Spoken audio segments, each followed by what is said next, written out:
ahead and, Nathaniel, do you mind starting to read? So we're at Book 2, The Gathering of the Chiefs. All right. Up over windy wastes and up went Alfred over the shaws, shaken of the joy of giants, the joy without a cause. In the slopes away by the western bays, where blows not ever a tree, he washed his soul in the west wind and his body in the sea. And he set to rhyme his ale measures, and he sang aloud his laws, because of the joy of the giants, the joy without a cause. For the king went gathering Wessex men as grain out of the chaff, the few that were alive to die, laughing as littered skulls that lie after the battles turn to the sky, an everlasting laugh. The king went gathering Christian men as wheat out of the husk, Eldred the franklin by the sea, and Mark the man from Italy, and Golan of the sacred tree from the old tribe on Usk. The rook croaked homeward heavily, the west was clear and warm, the smoke of evening food and ease rose like a blue tree in the trees, when he came to Eldred's farm. But Eldred's farm was fallen awry, like an old cripple's bones, and Eldred's tools were red with rust, and on his well was a green crust, and purple thistles upward thrust between the kitchen stones. But smoke of some good feasting went upwards evermore, and Eldred's doors stood wide apart for loitering foot or laboring cart, and Eldred's great and foolish heart stood open like his door. A mighty man was Eldred, a bulk for casks to fill, his face a dreaming furnace, his body a walking hill. In the old wars of Wessex, his sword had sunken deep, but all his friends, he sighed and said, were broken about Ethelred. And between the deep drink and the dead, he had fallen upon sleep. Come not to me, King Alfred, save always for the ale. Why should my harmless hinds be slain because the chiefs cry once again, as in all fights that we shall gain, and in all fights we fail? Your scalds still thunder and prophesy that crown that never comes. Friend, I will watch with certain things, swine and slow moons like silver rings, and the ripening of the plums. And Alfred answered, drinking, and gravely without blame, nor bear I boast of scald or king, the thing I bear is a lesser thing, but comes in a better name. Out of the mouth of the Mother of God, more than the doors of doom, I call the muster of Wessex men from grassy hamlet or ditch or den, to break and be broken, God knows when, but I have seen for whom. Out of the mouth of the Mother of God, like a little word come I, for I go gathering Christian men from sunken paving and ford and fen, to die in a battle, God knows when, but by God, but I know why. And this is the word of Mary, the word of the world's desire. No more of comfort shall ye get, save that the sky grows darker yet, and the sea rises higher. Then silence sank, and slowly arose the sea landlord, like some vast beast for mystery. He filled the room in porch and sky, and from a cobweb nail on high unhooked his heavy sword. Up on the shrill sea downs and up went Alfred all alone, and turned but once o'er the door was shut, shouting to Eldred over his butt that he bring all spears to the woodman's hut, hewn upon Egbert's stone. And he turned his back and broke the fern, and fought the moths of dusk, and went on his way with other friends fallen of all the wide world's ends, from Rome that wrath and pardon sends, and the grey towns on Usk. He saw gigantic tracks of death, and many a shape of doom, good steedings to grey ashes gone, and a monk's house, white like a skeleton, in the green crypt of the combe. And in many a Roman villa, earth and her ivies eat, saw colored pavements sink and fade and flower, and the windy colonnade like the spectre of a street. But the cold stars clustered among the cold pines ere he was half on his pilgrimage over the western lines. And the white dawn widened ere he came to the last pine, where Mark, the man from Italy, still made the Christian sign. The long farm lay on the large hillside, flat like a painting plan, and by the side the low white house where dwelt the Southland man. A bronzed man with a bird's bright eye and a strong bird's beak and brow. His skin was brown like buried gold, and of certain of his sires was told that they came in the shining ship of old with Caesar on the prow. His fruit trees stood like soldiers, drilling in a straight line. His strange stiff olives did not fail, and all the kings of the earth drank ale, but he drank wine. Wide over-wasted British plains stood never in arch or dome, only the streets to toss and reel, the tribes to bicker, the beasts to squeal, but the eyes in his head were strong like steel, and his soul remembered Rome. Then Alfred of the lonely spear lifted his lion head, and fronted with the Italian's eye, asking him of his whence and why, King Alfred stood and said, I'm that oft-defeated king, whose failure fills the land, who fled before the Danes of old, who chaffered with the Danes with gold, who now upon the Wessex wold hardly has feet to stand. But out of the mouth of the Mother of God I have seen the truth like fire, this that the sky grows darker yet, and the sea rises higher. Long looked the Roman on the land, the trees as golden crowns, blazed, drenched with dawn and dew impearled, when faintly or colored, freshly or curled, the clouds from underneath the world stood up over the downs. These vines be ropes that drag me hard, he said, I go not far. Where would you meet? For you must hold half Wiltshire and the white horse wood, and the Thames bank in Oswald, if Wessex goes too far. It's probably a good spot to stop. You want to stop there? That's great. Okay, thanks, Nathaniel. That was really good. All right, so we've got this great moment, right, where we see that Alfred has to go forward, and he has to bring together the three various peoples that have congregated or have lived in the British Isles. So he's got to bring together the Anglo-Saxons, right? There's Eldred, the Franklin by the sea, and then he's got to bring together the Romano-Celts, the old Romans that still exist, which of course is beautiful mythologically. It's probably not accurate that as of the 9th century there's still Romans around in England, but it's a nice way of thinking about it. That's Mark, the man from Italy.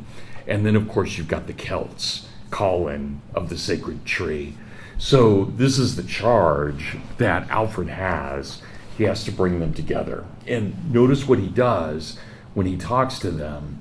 He tells them exactly what Mary had said, that their job is to do what's right no matter the cost, right? That's what it is. So Alfred does not promise false victory at all. He says exactly what Mary has told him, that the sea will rise higher and that the sky will grow darker. But he tells us, right, and I love this, I know we're not on the same edition, but this is just about halfway through what Nathaniel read, where he says, out of the mouth of the Mother of God, more than the doors of doom, I call the muster of Wessex men, from grassy hamlet or ditch or den, to break and be broken, God knows when, but I have seen for whom. And notice the language there. What are they promised? They're promised to be broken, right? That idea that you do what's right no matter the cost, and it's not up to you to win the battle. Your job is to do what God wants of you. So out of the mouth of the Mother of God, like a little word, come I. For I go gathering Christian men from sunken paving, ford and fen, to die in a battle, God knows when, by God, but I know why. And again, there's that image. What's he supposed to do? He's supposed to go out and call all Christian men to his cause. And again, no promise of victory at all.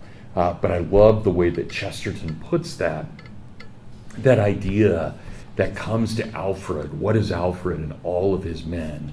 They are little words. They are made in the image of the word, but they're not the word. They're little words. Right? And that I think is beautiful. And then we get to the next stanza, and this is the word of Mary, the word of the world's desire. No more of comfort shall ye get, save that the sky grows darker yet, and the sea rises higher, and then silence sank. Right? And so there's that promise. And I think for all of us, this is a call to arms in every way, right? No matter where we find ourselves in life, Chesterton is asking us to do the right thing, to make the moral choice, even if it ends in our demise. As long as we have done right, we have done right. And that, it's very Socratic, it's very Christian, it's a kind of brilliant notion, but I think that's Chesterton's genius, this idea of doing what's right no matter what. And yet if we turn back to what, and again, this kind of bleak vision of what Nathaniel read right away, up across windy wastes and up went Alfred over the shaws, shaken of the joy of giants, the joy without a cause. right? And that's what we have to be careful of, that we live life just for its humor without recognizing that it has any real purpose at all. And so we get those kinds of ideas of drinking ale or drinking wine. There's nothing wrong with that, but that can't be what life is about at all. Those things are fine, but they're fine for friendship and camaraderie, not for the ultimate purpose of life. And then look to that fourth stanza of what Nathaniel read. For the king went gathering Wessex men as grain out of the chaff, the few that were alive to die, laughing as littered skulls that lie after lost battles turn to the sky, an everlasting laugh. And I think what we can get in that is that we essentially have dead men walking in all of this. And that, of course, for Chesterton, each one of us at every moment in our life should be a dead man walking. We should be willing to martyr ourselves, no matter the cost, for God's duty, for God's sake, and not to hesitate in all of that. So again, just a brilliant, brilliant call to arms. And I would remind all of us too, that, and I told you guys this last week when we talked about this, but Chesterton is writing this, and it takes him about a decade to write this poem, but he publishes it in 1908. And there would be no cause for complaint in the Western world in 1908. If it were 1914, things would look like hell. But in 1908, everything looked great for Western civilization. Everyone believed in progress. Everybody believed that things were getting better and better all of the time.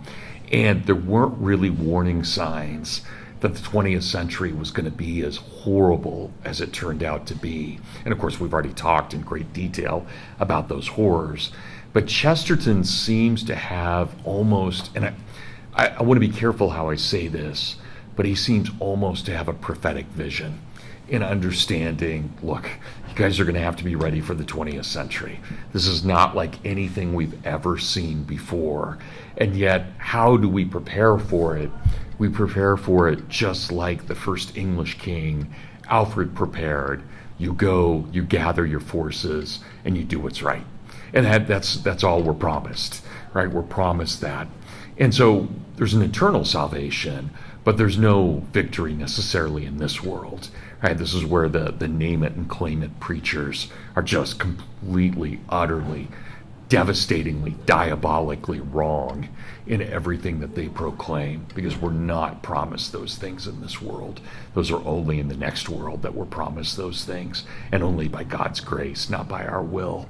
So Chesterton's really playing with that, the notion of pagan will versus Christian grace, but we see that pretty strongly in Alfred. Do you guys have any comments on the reading for today?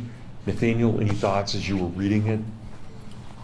And don't feel obligated to speak on it, but if you had thoughts as you were reading it. Anything stuck out to you at all?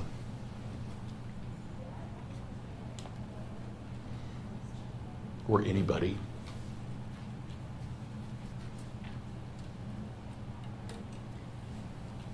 I just wonder if this story is going to address. It seems like every reading we've done so far, there is a lot of emphasis put on your victory is not in this world, and you're going to keep trying anyway, because you have an eternal prize. But I don't think God is so cruel as to never give victory. Yeah, agreed. If we look at the 20th century, why would we? Should we leave the 20th century thinking that victory and getting back to maybe more pleasant points in history is impossible? Yeah, that's a great point, Jonathan. I take it this way. I take it, as I'm reading Chesterton, that there are times in history where we really do conquer, and we conquer in the name of Christ. But there are other times in history where we're called to martyrdom, and we're called to sacrifice ourselves. So when we think about it, you remember back to Western heritage, when you think about something like Saint Perpetua, right, dying in the arena. So for the first, imagine, and I think we don't often take this into account, for the first 300 years of Christian history, basically becoming a Christian means you're dead, right? It's like, You basically, you're either dead next week or you're dead a year from now, but you're dead, right? You're going to be killed. And so the whole first 3 centuries of history, of Christian history, is just based on that sacrifice, that constant sacrifice. And yet there is a victory in that, a gorgeous victory, right? We would never have the church without the blood of the martyrs. So there is something eternal in it, I mean, very much eternal, but it doesn't look like a victory at the moment. It looks like one of those things of just defeat and defeat after defeat after defeat. And I'm always struck by that. I think it would have been really, really difficult to be a first, second, or third century Christian, for 2 reasons. One, you're martyred almost instantly. And 2, there's no scripture yet. Right? There's no Bible. There are letters floating around, but it's not until the very end of the 300s that there's a Bible. So these guys are really, they're going on tradition and they're going on faith, and they have nothing more than that. So I feel like, and feel free to disagree with me on this, but it strikes me that that's what Chesterton is basically saying. There are these ages in history where we come back to this, and it's just fundamental.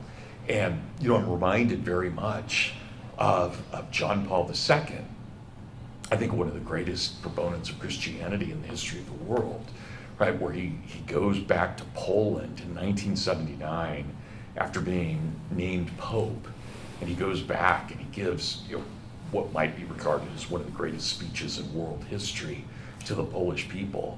But he tells them, you'll never under any circumstances become the enemy. Right? And if you take up the arms of the enemy, you're no better than they are. If we fight the enemy, we have to fight them through love. And the only way to do that is through sacrifice, not through murder. And that's a hard lesson. But I think there are moments where it's necessary.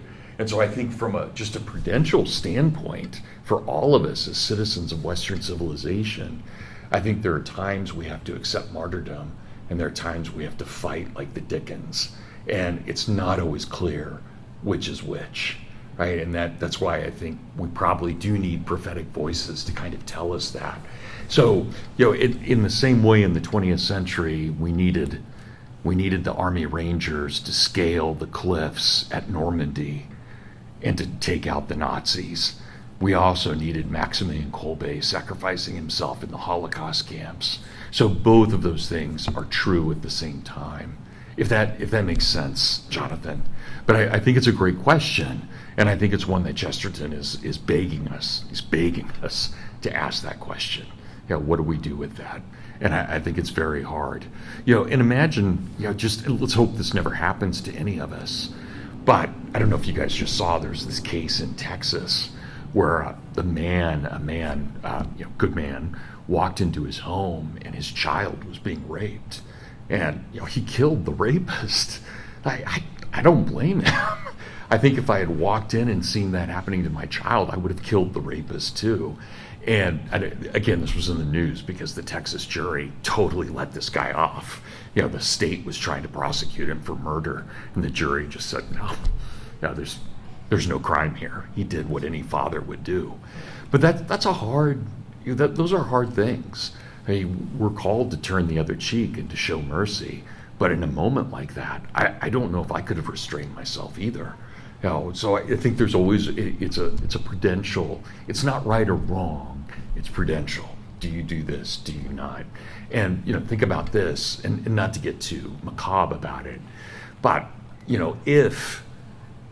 if you walked in on your spouse having an affair and you killed the lover, that's not considered first-degree murder. It's a crime of passion. It's not first-degree murder.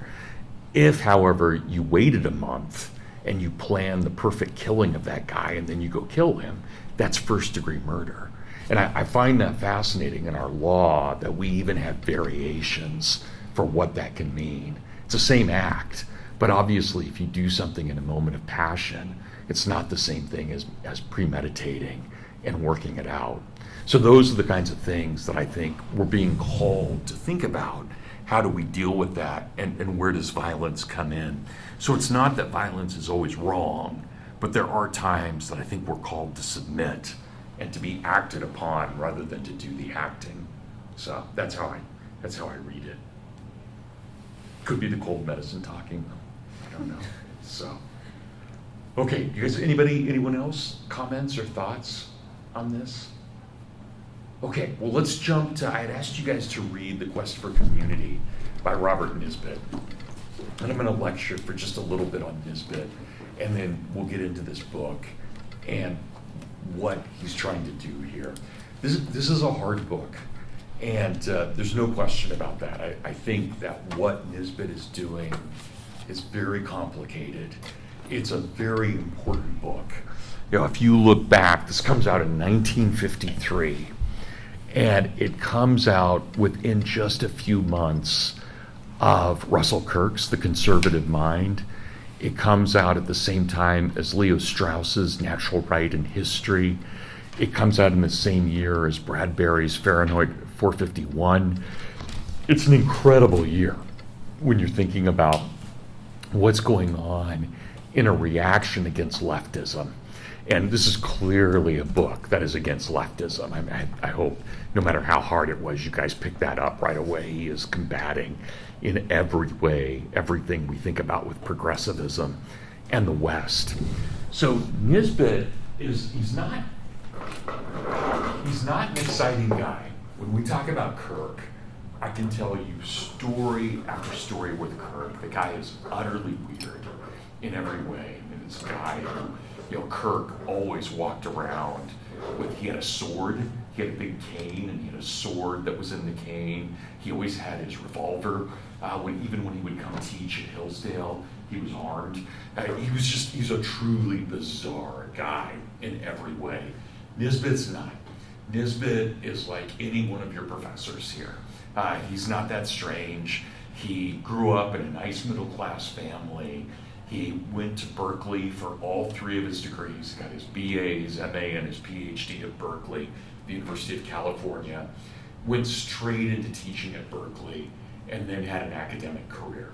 He did spend 2 years in World War II fighting in the Japanese theater, but he never talks about it. He never, ever brings up his World War II service.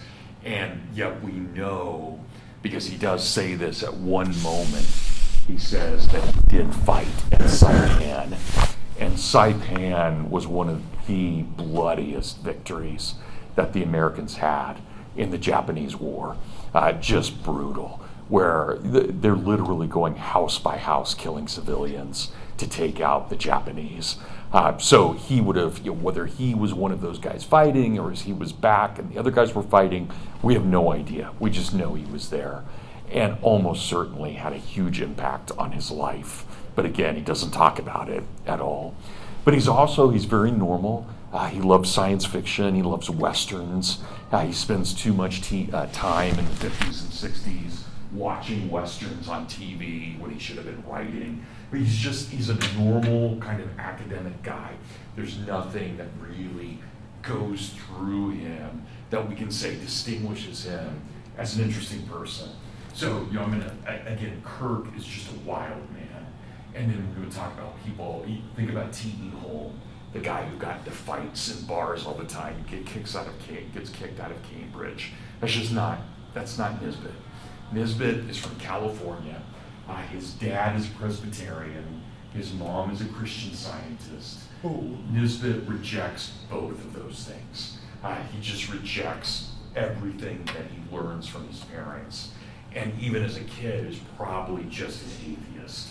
He's a very smart atheist, but probably just an atheist. And if he ever sides with any religion, it is, though he never, as far as we know, he never has a religious moment in his life. So he probably died an atheist too. But historically, if he ever sides with religion, he always identifies with Roman Catholicism, even though he's not Catholic at all. But if he's, for example, writing a history of Western civilization, he doesn't generally write about Protestants. He writes just about Catholics and presumes that they're the Christians of Western civilization. which is kind of wild when you think about his own upbringing. It has nothing to do with what he thought, but that's just the kind of way he presents it historically. But when he's at Berkeley, and remember he earns all 3 of his degrees at Berkeley, he studies with a guy named Frederick Teggart.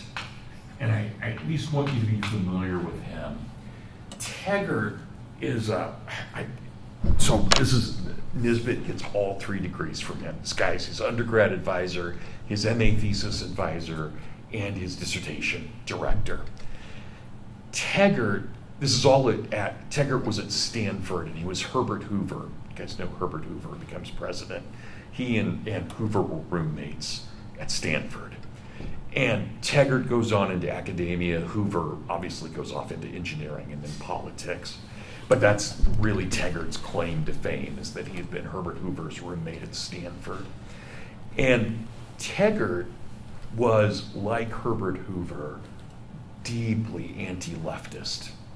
So even though he's being raised in the progressive era, he rejects everything of progressivism.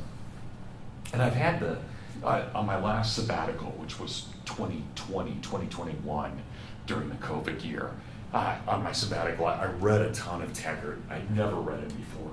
And I read him just because I wanted to know what kind of influence he had on Nisbet. He's a pretty fascinating guy. One thing, and I do want you to know this, one thing that Teggart says that I think is very important, because he's directly attacking progressivism. You guys remember progressivism? Thesis, antithesis, synthesis, right? And everything moves from point A to point B to point C to point D.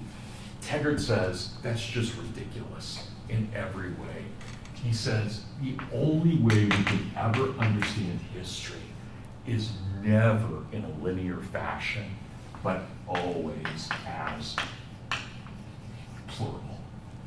History is always plural, meaning what's happening to Nathaniel is not the same thing that's happening to Maria, even though we're in the same class right now. The way that both of you are reacting is so individual, and it's so much rooted in the other classes you've taken, in your own religious background, in your own family, that the idea that history just moves cleanly from one point to another, Teggart says, is ridiculous. We're each, as individuals, a fixed point in history. And so our history, you can imagine, I mean, think about this. If we were truly progressive, this same group of people, and we'll imagine for the sake of argument that Hugh's here as well, this same group of people would get up and they would go to the next classroom and have class at 4:00, and it would be the same group again. And then you would get up and go to another class. But of course, that's not the way history works. The moment our classroom is over, we're going to go in 8 different directions. And we're going to go do our own thing. Some of us are going to go to the library. Some of us are going to run. Some of us are going to go back to our dorm and read. History is plural, right? It's never singular. And so when we look at something like even Western civilization, Teggart says, we never can draw a straight line. Instead, history can only be drawn with crooked lines and tons of branching options. And I would expect, especially being in a place like Hillsdale, you guys would automatically be thinking of Friedrich Hayek. This is almost identical to Hayek's understanding of spontaneous order. The idea that everything is so utterly complicated that there is a knowledge problem, right? There's a problem of any one of us knowing all things. Teggart is saying the exact same thing in history that Hayek is saying in economics and culture, right? So Teggart, life is plural. So think about all the decisions we make, right? Just imagine, I'll take my own daughter, Maria, for a second.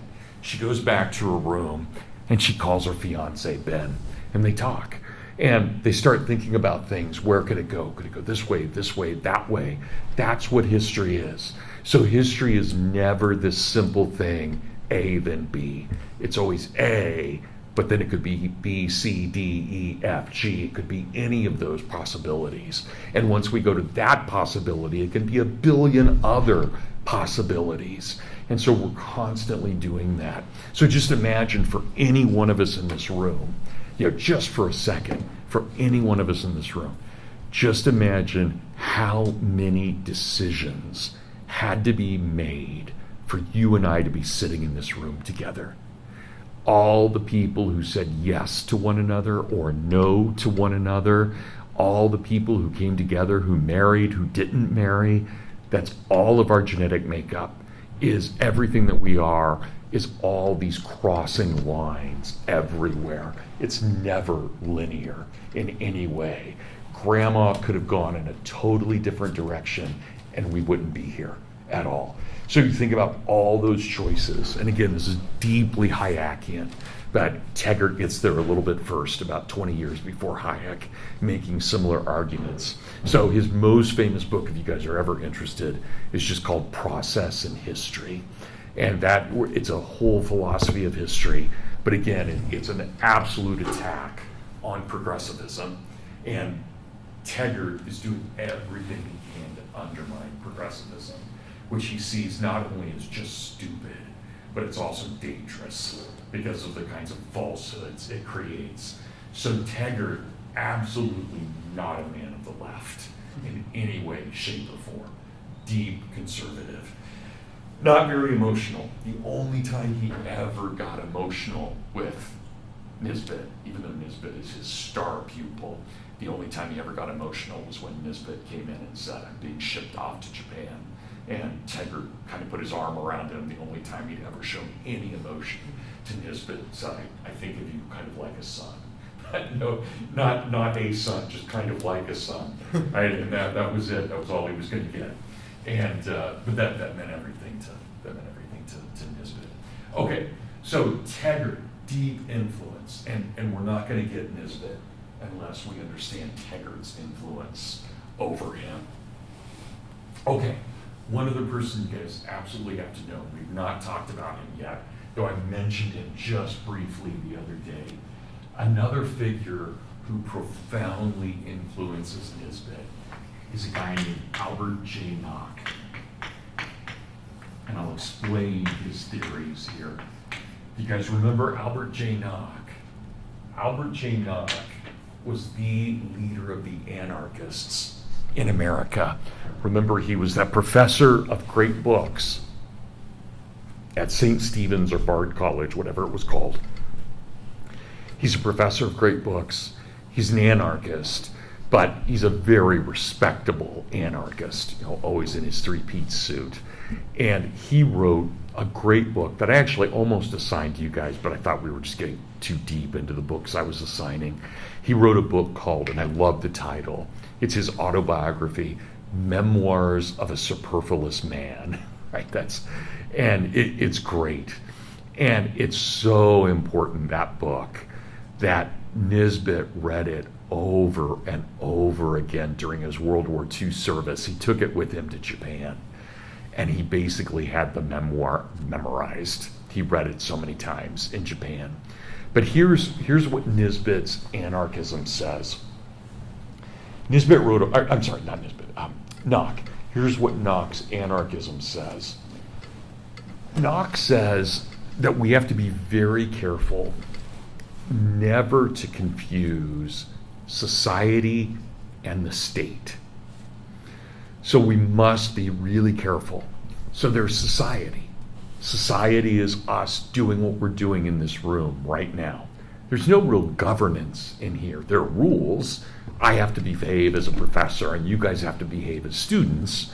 But as long as we follow those very simple rules, everything works perfectly in this class. Same thing is true when you go to Walmart. You are a consumer. They're the ones who are selling you something. You behave in that fashion. You don't steal. You don't take stuff that's not yours. And they, hopefully, don't rip you off. Right? It's a mutual thing. It's society. Same thing is true. Now, again, we'll take Maria. She goes back and she calls her fiance Ben. Right?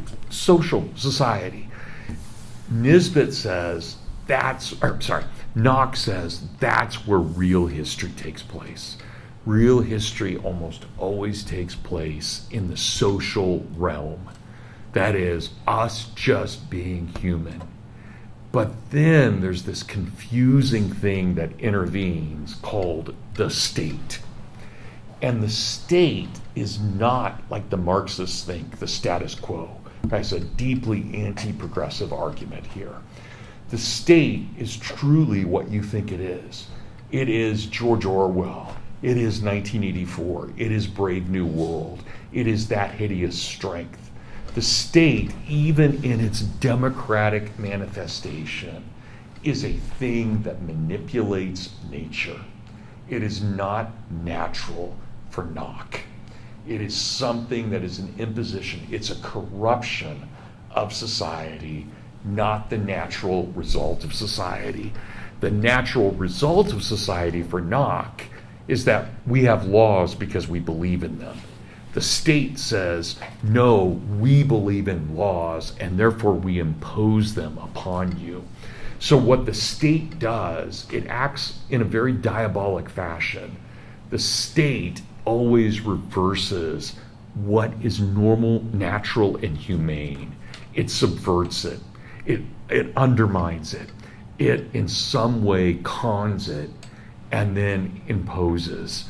So when we think of, and again, this would be radically different than, say, Dr. Arndt's conception of the Republic.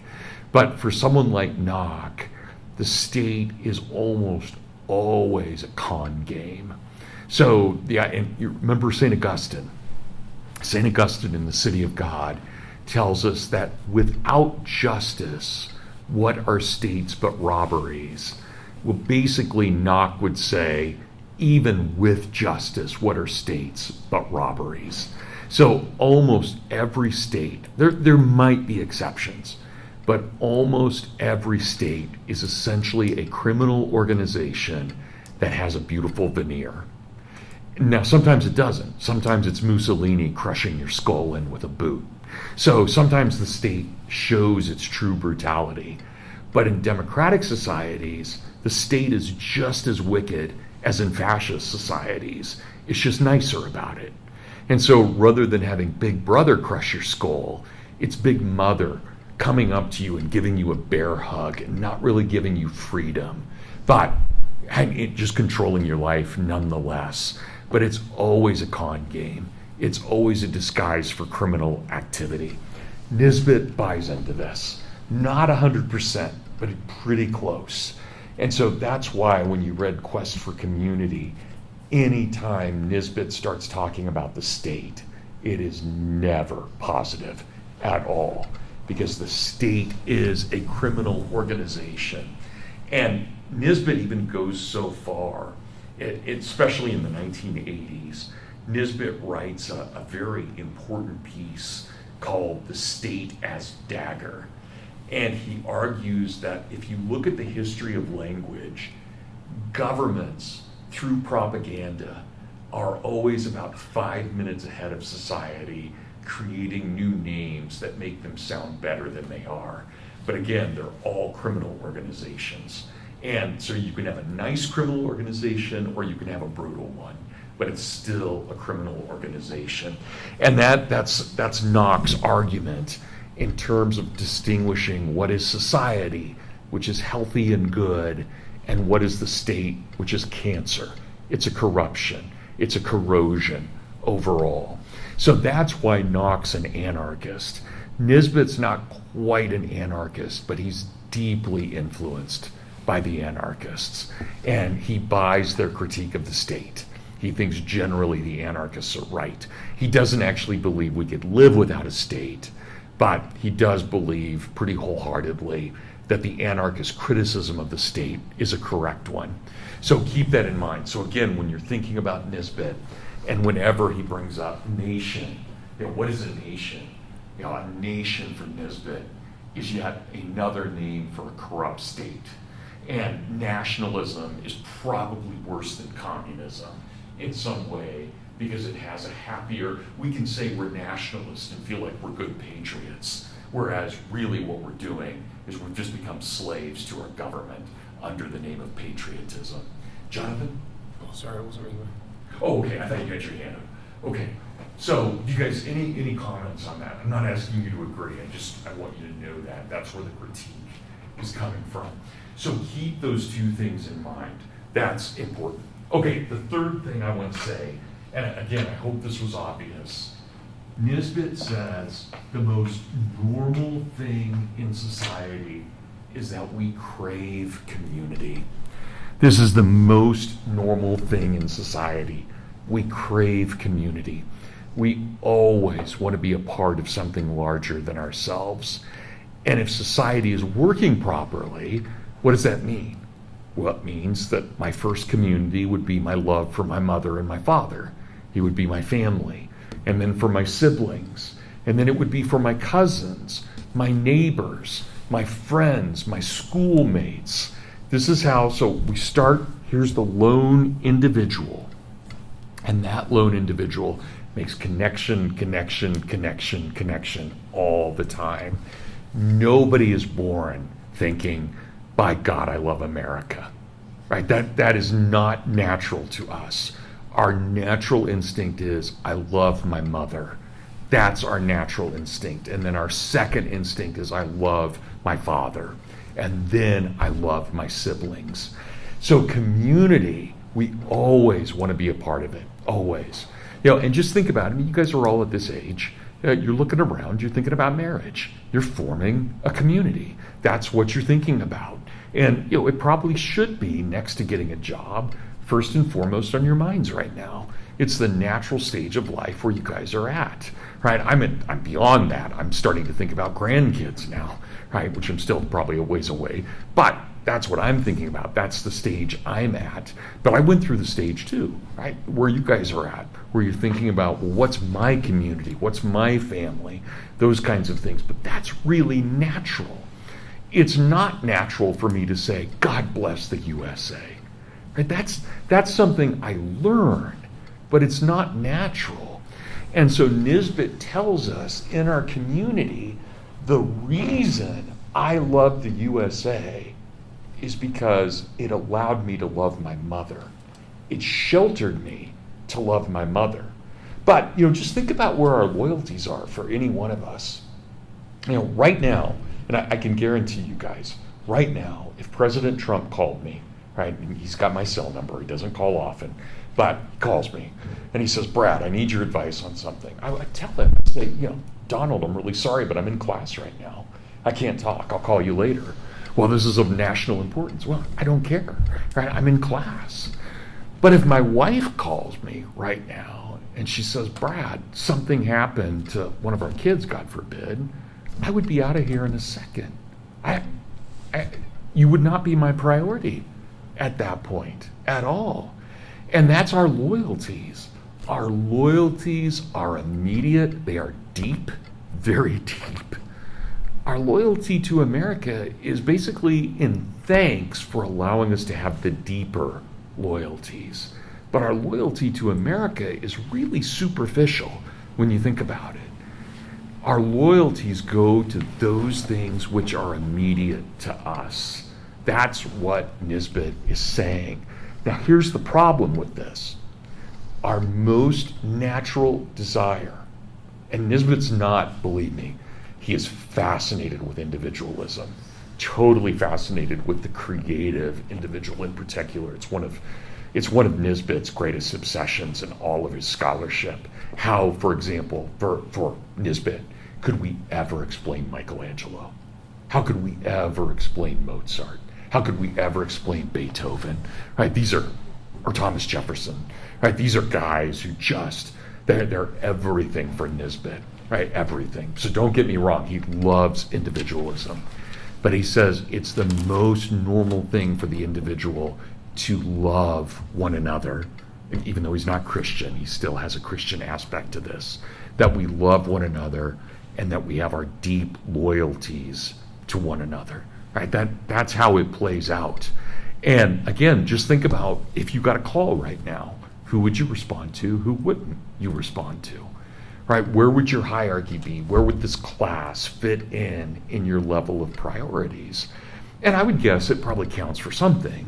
But if any of you got a call from your mom right now, I would expect you to take the call and to leave class for a moment.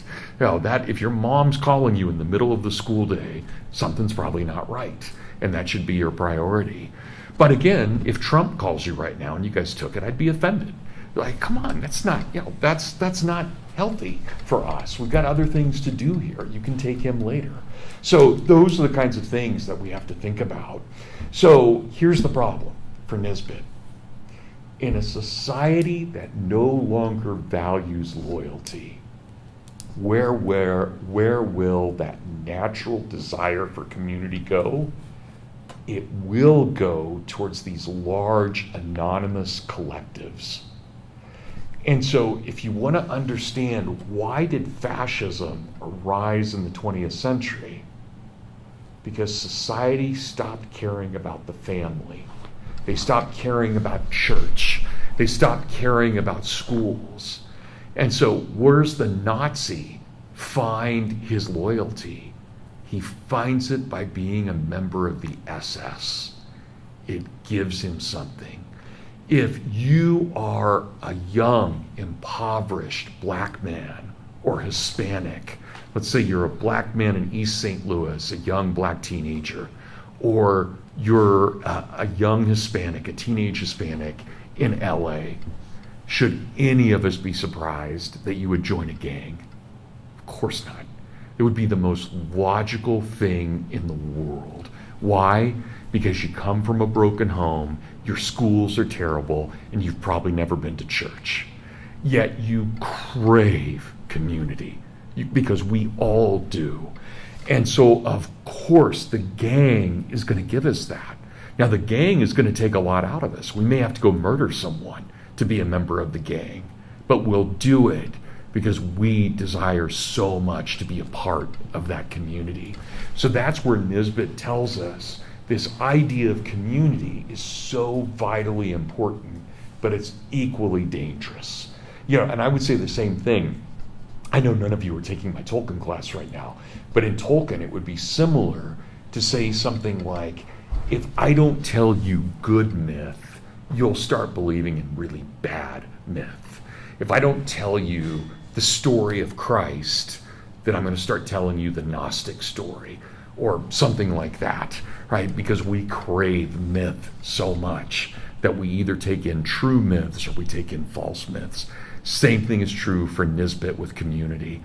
We crave it so much that if we don't get the real thing from our mom and dad, we will turn to the most violent aspect possible because they have offered us security in a community.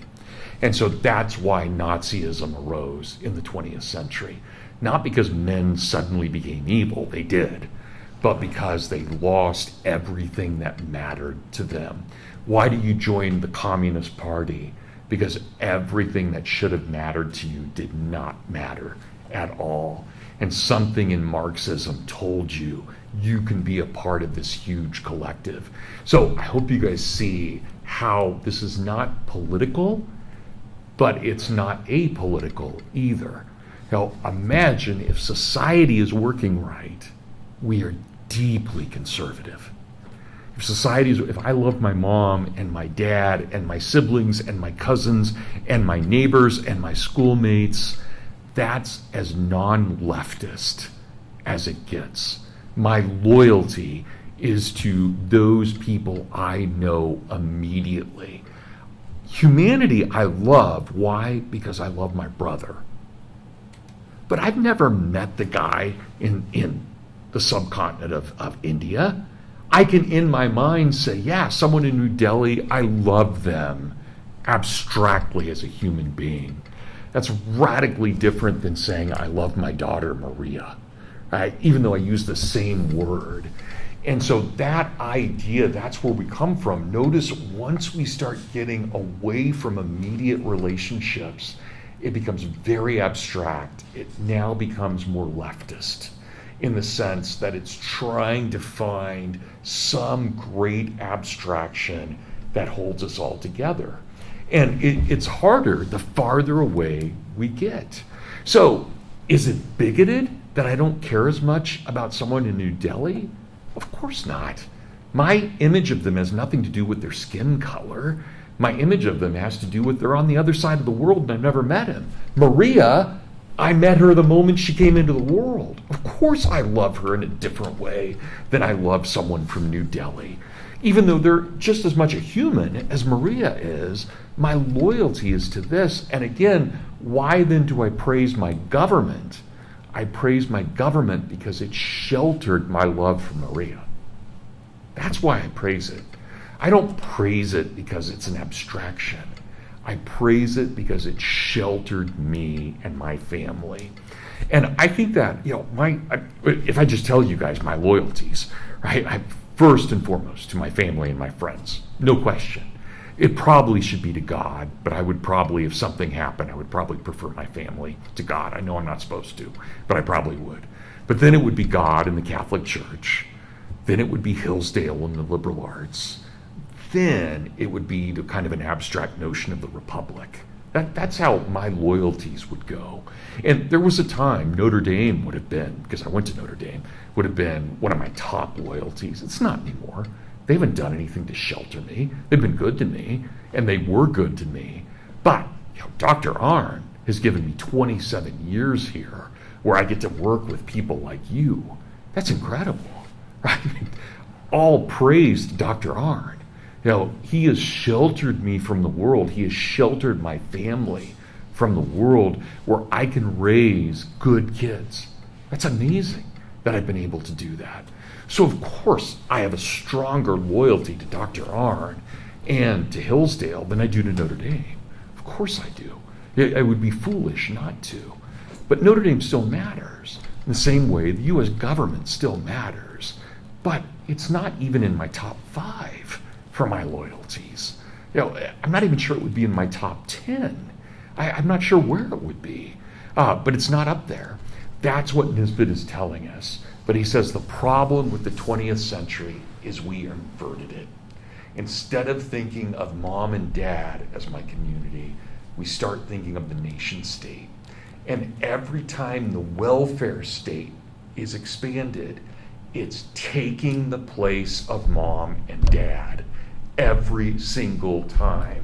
It doesn't matter if it's daycare, which is blatantly taking me away from my mom and dad, providing milk, which is what my mom and dad are supposed to do for me, or even later providing birth control, right? That's what happens in the welfare state.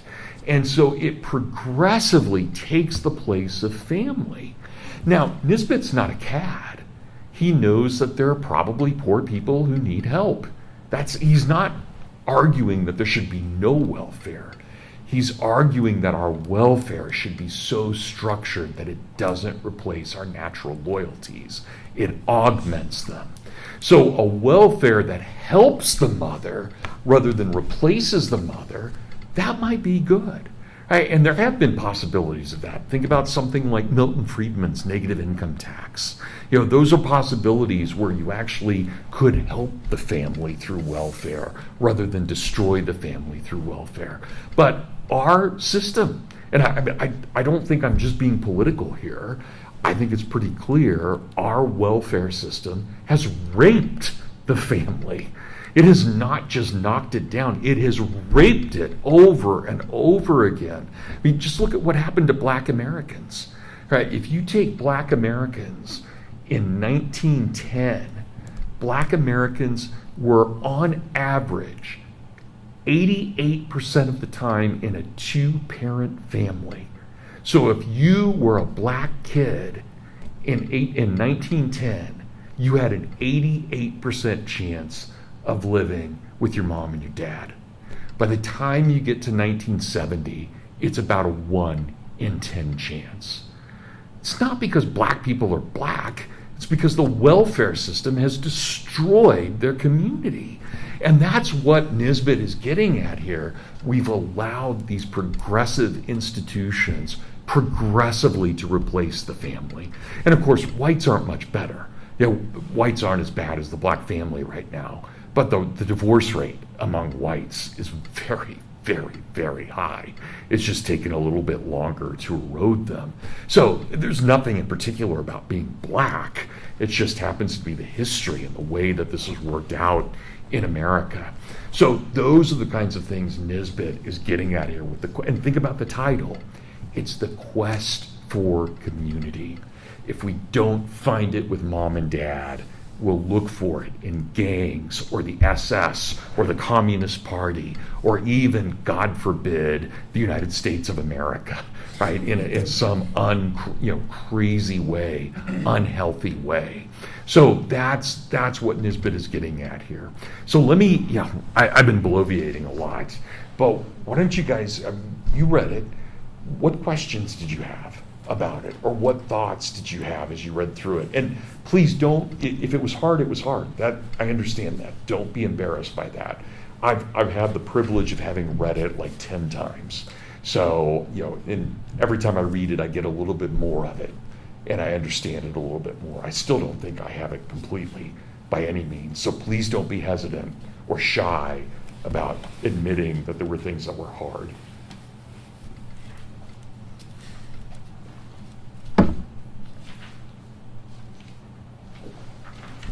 Anybody have any thoughts? Jonathan, you've got an old copy. I do, and it was highlighted for me. Wow. Are those your highlights or somebody else's? No, previous owner. Did they do a good job? I think so. Okay, good. Help me keep myself with attention. So, and also, let me ask this. Do you guys get why I put these three things on the board now? Why that's important to understand the book and this quest for community? And I'll tell you guys, this book was huge when it came out. It was a very critical book. And interestingly enough, you guys think back to your American Heritage class, even though Nisbet is clearly a man of the right, his critique of community also deeply affected the New Left. So if you guys remember back to American Heritage, this not only influenced the Young America for Freedom statement, the Sharon statement that you guys had to read in Heritage, it also influenced the New Left's Port Huron statement too. And that was part of the kind of the weirdness is in the 1950s and 60s, Nisbet was a really famous public guru, but he was loved by both the left and the right, but especially by youth. People your age just absolutely loved Nisbet throughout the 50s and 60s. He was a cult figure. I don't maybe in the way Jordan Peterson is today. Am I dating myself? Do you guys still like Jordan Peterson? A few years ago, his name would have been big. I don't know. Is it still? Yeah. So that's what Nisbet would have been like, and you guys all would have known him. He would have, even though we've forgotten him. Everybody in this room would have heard of Nisbet in the 1950s or 60s, just like you've all heard of Jordan Peterson, even if you haven't read him specifically or listened to him. So you guys have thoughts on this? Yeah, I can't find where it is at the moment, but he talks a lot about how suicide is kind of one of the natural results of not having community. Yeah. And thinking about maybe in more recent times, the LGBTQ community has been a place, and that they're so free to call it a community. That's some other way people have gone to try to find community. And then that so often results in suicide. And the numbers are staggering. I mean, it's like, I feel like it's like 8 or 9 out of 10 people in the community contemplate, if not attempt. And so I'm wondering what your thoughts are on that. Well, a couple of things actually. So do you remember the term, and it's a term that's kind of dated. We don't use this term very much anymore, but the term that Nisbet uses for that, what happens when the individual loses his community? Anxiety. Yeah, it starts with an A. It's not anxiety, it's alienation, right? So you literally become an alien in your own culture if you lose your community. This was in the 50s and 60s. This was more generally regarded as a psychological term for Freudians and for Jungians, people who followed Carl Jung or Sigmund Freud. But this idea of alienation was everywhere. And Nisbet, even though he's a man of the right, he adopts that kind of idea that we can become alienated from our society. And again, you guys think back to your heritage class. This is what Eisenhower was talking about in his farewell address, that we have created such a military industrial complex that we have lost sight of what community is. It's a very Nisbetian, to make an argument from Nisbet, it's a very Nisbetian argument, right? We start believing in the corporation rather than our family. Imagine Japan, in a place like Japan, where, if you work for Toyota, that is your community. It's a little different. I mean, it's not that different from working at Hillsdale, but Hillsdale's a little bit different because it's a place of the mind. We're not producing a consumer good. But in a place like Japan, you would have that community of Toyota. And you guys know, I mean, I hope you know this, even in the front of a Toyota, that's the god. That's the god dedicated to the company. That's why that symbol is there. It's a Japanese god. And the same thing on the front of Honda and all that. That's what they're doing. That's how deep this community is in Tokyo, in Asia. So to get to your point exactly, Jonathan, I would say two things.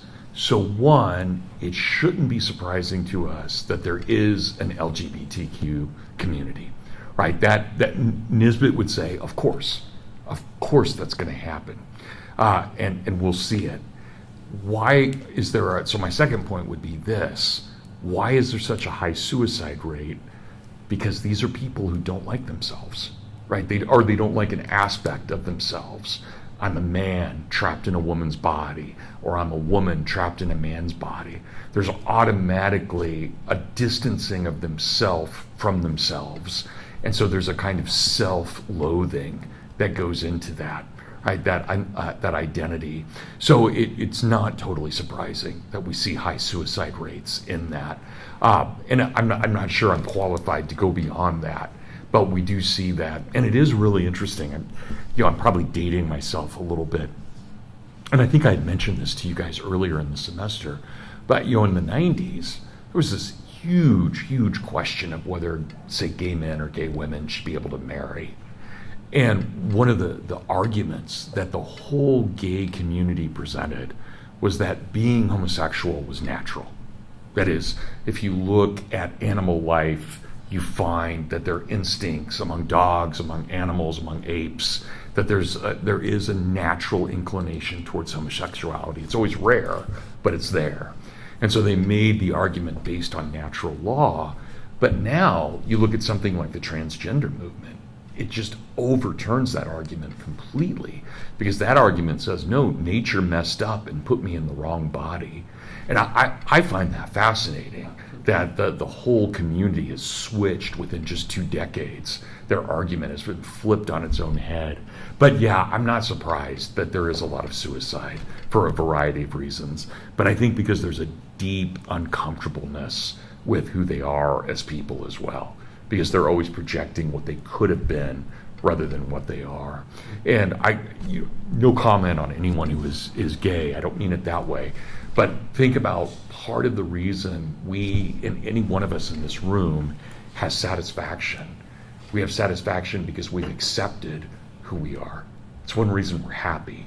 It's pretty clear to me, and I hope I'm not being cocky, I don't think I would have been good in any other profession except being a teacher. I love being a teacher. I think if I'd been a lawyer or if I'd gone on to business, I would have been a wreck. I would have been terrible. So I'm happy as a teacher, right? It brings me happiness. Why? Because I think that's what I was meant to do. I'm satisfied with it. The same way, I look at you guys. You guys are great runners. You get a high from running. I don't. My knees ache. But you guys, you love it. Yeah, it's great for you. You find yourself in it. You're satisfied. You get off of a run and you're really, really satisfied. You're on a high. You've recognized who you are. And I think that's true. I've seen my own Maria's artwork. Right? It's beautiful. And I know how satisfied you are when you've completed a painting. Right? Because what have you done? You've allowed your nature to reveal itself. And so that, I think, is really important for most of us. And that's where I think, again, the trans community has a problem, and an understandable problem, just because they're fighting what they are. Yeah, if that helps. It was just so, he starts the book saying, you can tell by the culture when new words are getting used in new ways and more often. Yeah. The community is one of them, that's why he titles the book. And then for him to hear him then talking about anxiety being a result of a lack of community, that's a buzzword today. Yeah. It's anxiety. So Yeah, absolutely. Right. Again, though, yeah, that idea of alienation is huge in Nisbet. Okay, guys, what else? Anything else you were thinking about with this? You had to have had some reaction to it. So, Maria? Yeah, I definitely felt like this was a lot easier to read, given that Maria and I were both 20th century Europe last semester, and so a lot of it, I think, rang very familiar to what we were kind of talking about with the rise of totalitarianism and everything. So that was kind of helpful to have a little bit of an idea of like what he was talking about kind of coming into it. Something I thought was interesting, it's page 47 in my copy. It's at the very end of section 3 of the problem of community.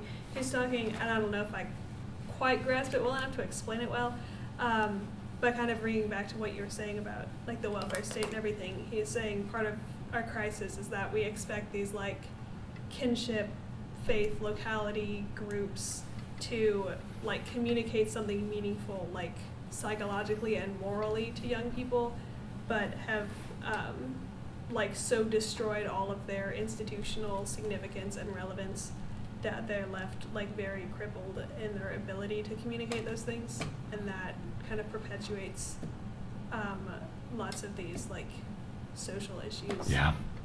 Yeah, right, absolutely. And that's, I'm not trying to be flippant when I say that the United States of America is like ranked 10th for me in terms of my priorities, but I don't expect to get my morality from President Trump. Right? I just don't. He's not going to be my moral exemplar at all. But I expect the Pope to be pretty serious, right? And those are things that I think and that's what Nisbet is getting at too, where you have something like the welfare state not only replaces our parents, but starts giving us our morality as well. And that's where it becomes just incredibly dangerous. It's not dangerous if I get my morality from my mom. It is if I get it from Big Mother or Big Sister, right? That's a problem, right? In that way. So good. Thanks, Maria. Anybody else? Drew, you have any thoughts on this? Not too many. Much of it was a lot deeper than I could get. But I did really appreciate, I think it was somewhere around page 34, when he was talking about the tendency towards war as a place to find community, and that when there's a war, you kind of are able to build a national identity about these like kind of grand ideals like freedom, glory, and just justice, and kind of like how that's one of the few ways you can get like a big, broad national community is through just kind of fighting. Yeah. And so there again, Nisbet, we want community. What does war do? It mixes with the nation state, and it may be necessary, but all it does is grow the nation state even more, even in a democratic society. And I do hope you guys recognize that. That's the anarchist in him as well. He's as brutal towards democracy as he is towards fascism. Right? These are both ways of corrupting who and what we are. And he does not like war at all. He's very much an anti-war conservative, very much so. Yeah. Addison, any thoughts on? I was kind of interested, so when we were talking about, I think it was last class, like the different reactions to progressivism, you mentioned agrarianism. Yeah. He talks early on about alienation and how the urbanization of the late 19th, early 20th century exacerbated alienation. So was he like influenced by agrarianism, or because he doesn't really pick it up after that, he just mentions it, so that was interesting to me. Yeah, I don't think, that's a great point, Edison. I don't think he's passing judgment as much as he's just saying exactly as you put it, it exacerbated the problem. So you can imagine it, and you guys think about this. I always love this as an example. I mean, it's macabre, but think about it as an example. After World War I and World War II, after Vietnam, after Korea, after the Gulf War, so many soldiers came home with so many problems. Alcoholism, drug abuse, post-traumatic stress syndrome. You don't see that at the end of the Civil War at all. And I think a huge part of it is everybody went home and farmed. And, if your job is getting up with the sun and going to bed with the sun, and you're working all day, you're not going to have mental problems. It's just you take it all out. It's you're I mean, in the same way when you guys run, right? You're just you get rid of mental problems very quickly. In exercise, weightlifting, whatever it may be, right? I mean, these things are just, and I think that farming, as opposed to coming home and working 8 hours in a dark factory, right? So, yeah, I mean, I think there's just an argument. I didn't grow up on a farm either. I grew up with land. We raised horses, but I didn't grow up on that farm. I grew up in a town, and I can see that.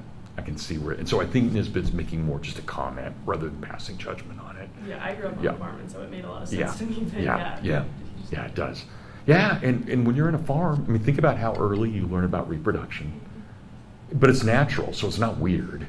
It's not the talk, right? It's just, it. Think about, you learn life and death right away, right? That's, does this animal survive? Does it not? What happens? But all of that, stuff that we as a people knew for thousands of years. Now we walk into a grocery store and our meat is in a perfect cellophane package. We don't see any of the blood.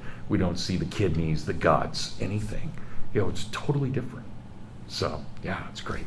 Nathaniel? So I was still working through this thought a bit, but if you compare like Nisbet's approach to like Rousseau or like a lot of other, I guess like collectivist similar thought process, for them they often, I think, kind of turn on Montesquieu's perspective, where it's like by having like international trade relations with other countries, you weaken your community. So they kind of think you have to reverse that and then kind of put up their collective regime there as a way of restoring community. Nisbet, to me, I think, maybe I haven't thought through this very well, but he would say like that's just kind of like misdiagnosing the point, because he would say, right, that like sort of the communities, or the dysfunction in the community that they're trying to prop up, or that they're trying to correct, is something that they actually create through that sort of a perspective, right? No, absolutely. Nisbet, I mean, to the point of absurdity, just hated Rousseau. Rousseau was everything that was wrong in society, right? And his whole dissertation was just a takedown of Rousseau. He mentions him a couple times in here, but it actually gets embarrassing after a while. It's like, okay, Robert, calm down. We know you don't like him. He's the devil figure for Nisbet. It's everything Nisbet hates. But I think he hates Rousseau more than he hates Marx or Hitler. So, which is pretty hard. Yeah, Maria? I liked his idea of a redemptive community, which he talks about on page 23 of this copy. Yeah. It kind of reminded me of the end of Fahrenheit 451, where Montag, he has to leave the evil society, which is literally just blown up, and he goes and finds the books that, these people who have memorized all these book chapters, and they keep the books alive, and this is the real society or community is within those people, and he goes and joins them and becomes a book himself. And think about this. This is exactly the same year as Fahrenheit 451. Mm-hmm. So they're definitely, Bradbury and Nisbet, even though they didn't know each other, they're definitely coming from the same perspective on this. So it's a great observation. 1953 is an amazing year. I mean, when you think about everything that came out that year, it's really stunning. For conservatism, I mean, truly, truly stunning. All right, guys, thank you so much. I'm feeling better. And that was a great conversation. So thank you, guys. Okay, when we come back on Thursday,